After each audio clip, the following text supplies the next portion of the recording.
So we are now here in our last example sa how to illustrate and simplify rational expression.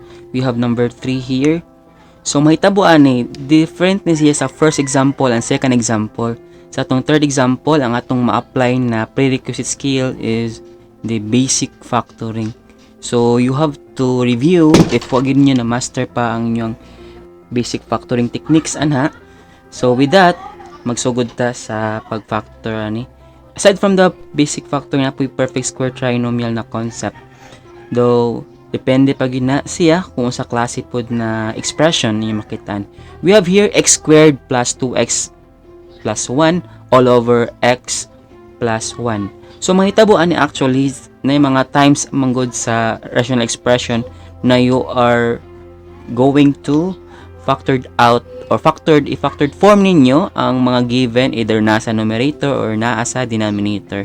In this example, kung nakabantay mo sa denominator kay x plus 1 na diya, so ang numerator nato ang nasa taas, pwede na nato factored form. With that, x squared plus 2x plus 1, ang iyang factored form ana kay x plus 1 times x plus 1.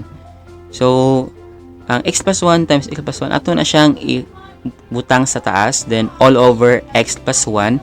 Ang last step ana kay same what we had in the last video or sa example number 2, pwede siya nato ma-cancelled out.